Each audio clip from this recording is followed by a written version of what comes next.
حضرت عمر رضی اللہ تعالیٰ عنہ کا دربار لگا ہے. ایک شخص کو پکڑ کر لوگ لے آتے ہیں کہ اس شخص نے ہمارے باپ کو قتل کر دیا. حضرت عمر رضی اللہ تعالیٰ عنہ نے پوچھا کیا ماجرا ہے بھائی؟ اس نے کہا جی واقعی میں ان کے باپ کا قاتل ہوں، لیکن میں نے قصداً قتل نہیں کیا. ہوا یہ کہ میں ایک مسافر ہوں، جا رہا تھا، راستے کے اندر سبز چراگاہ تھی، میرا اونٹ بھوکا تھا، اس چراگاہ میں داخل ہو گیا. اس کے بوڑھے باپ نے پتھر اٹھایا اور میرے اونٹ کو مارا، اس کی آنکھ نکل گئی. مجھے بڑا غصہ آیا، میں نے وہی پتھر اٹھا کر اس کے باپ کو دے مارا، لیکن وہ ایسے ٹکانے پہ لگا کہ اس کا باپ فوراً فوت ہو گیا. میرا قصد اور ارادہ نہیں تھا، لیکن بہرحال میں اس بات کا اقراری ہوں کہ میں نے اس کے باپ کو قتل کر دیا ہے.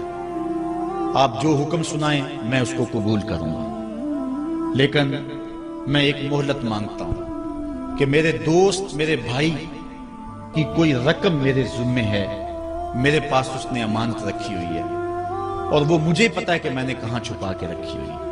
اگر آپ فیصلہ کر دیتے اور میری گردن کاٹ دی جاتی ہے تو وہ امانت جو میں نے رکھی ہوئی ہے سنبھال کر کے، میرے علاوہ کوئی جانتا بھی نہیں ہے، تو وہ اس تک کون پہنچائے گا؟ اگر آپ مجھے 3 دن کی مہلت دے دیں تو میں جا کر کے اس کی امانت اس کو واپس کر کے پھر واپس آؤں گا. پھر یہ پھندا پھانسی کا میں اپنے گلے میں ڈلوانے کے لیے تیار ہوں.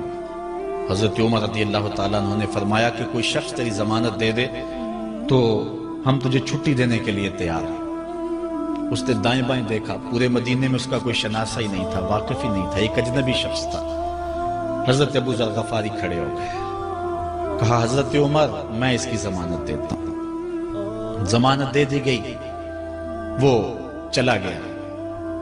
تیسرے دن وعدے کا جو وقت تھا، لوگ جمع ہو گئے، دربار لگ گئے. ابھی تک آنے والا نہیں آیا. لوگوں نے کہا ابو ذر تو نے غلطی کی ہے، ایک اجنبی کی ضمانت دی اور ابھی تک وہ نہیں آیا.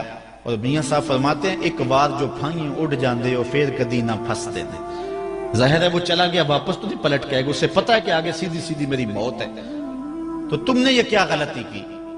خیر آپ نے فرمایا کہ اگر وہ نہ آیا تو یہ پھانسی کا پھندا میرے گلے میں ڈال لینا، لیکن بہرحال میں نے اس کی ضمانت دی. کچھ عرصہ بیتا کہ دور سے گرد و غبار اڑتا ہوا دکھائی دیا. جب صورت واضح ہوئی تو وہی شخص تھا.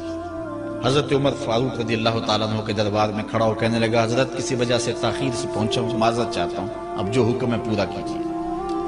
حضرت عمر رضی اللہ تعالیٰ عنہ اس کے پھانسی کے احکامات جاری کر چکے تھے.